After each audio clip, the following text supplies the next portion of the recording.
বাংলার ঐতিহ্যপূর্ণ কবাডি খেলায় আগে সেই উন্মাদনা চোখে পড়ে না বলেই অনেকের অনুযোগ আছে। দক্ষিণ চব্বিশ পরগনার রায়দিঘিতে শুরু হলো জাতীয় খেলা কবাডি আন্তঃজেলা প্রতিযোগিতা হিসেবে।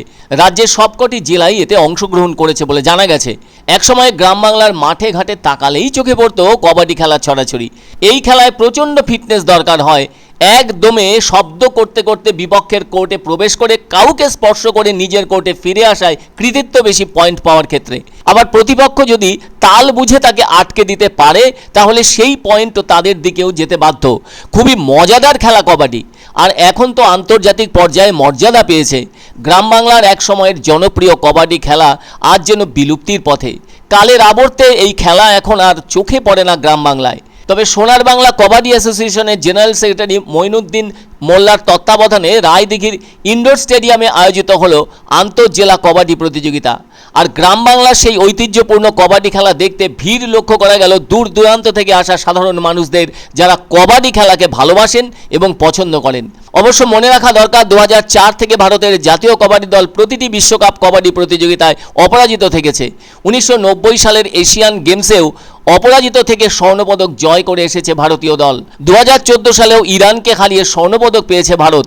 দক্ষিণ এশীয় গেমসেও 1985 সাল থেকে 2010 পর্যন্ত সময়ের মধ্যে একবার বাদে প্রত্যেকবারই স্বর্ণপদক পেয়েছে ভারত। যদিও প্রতিবেশী রাষ্ট্র বাংলাদেশেরও জাতীয় খেলা কবাডি।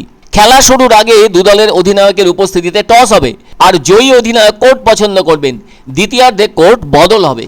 কোনো খেলোয়াড় মাঠের বাউন্ডারির বাইরে ভূমি স্পর্শ করলে তাকে আউট বলে ধরা হয়, কিন্তু স্ট্রাগলের সময় কোর্টেও বাইরের ভূমি স্পর্শ করলেও যদি তার শরীরের কোনো অংশ সরাসরি সীমানার মধ্যে অবস্থিত কোনো খেলোয়াড়কে বা ভূমি স্পর্শ করে তবে তিনি আউট হবেন না।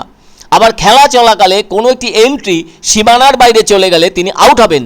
রেফারি বা আম্পায়ার তাকে তখনই কোর্টের বাইরে যেতে নির্দেশ দেবেন এবং জোরে জোরে তার নম্বর উচ্চারণ করে তাকে আউট ঘোষণা করবেন। তখন রেইড চলতে থাকলে এজন্য তিনি কোনো বাঁশি বাজাবেন না।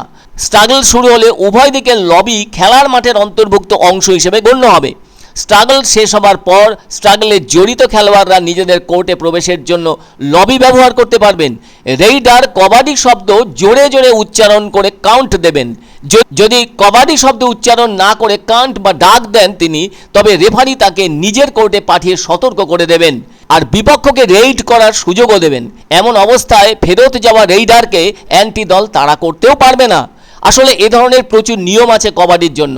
কবাডি কোর্টের মাপ ছেলেদের জন্য হলো 12.5 মিটার বাই 10 মিটার এবং মেয়েদের জন্য 11 মিটার বাই 8 মিটার। প্রতি দলে 7 জন করে খেলোয়াড় থাকে।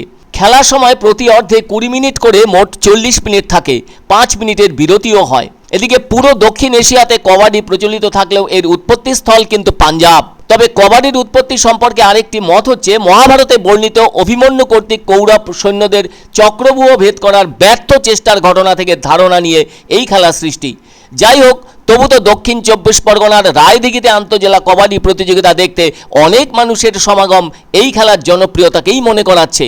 এই খেলায় একজন আম্পায়ার থাকলেও তাকে সহায়তা করেন 2 জন আম্পায়ার। 11তম কাবাডি প্রতিযোগিতা চলছে ইন্টার ডিস্ট্রিক্ট। সারা পশ্চিমবঙ্গ থেকে বিভিন্ন জেলা থেকে এখানে টিম এসছে এবং এই খেলা সোনার বাংলা কাবাডি অ্যাসোসিয়েশনের পক্ষ হইতে খেলা পরিচালনা করা হচ্ছে।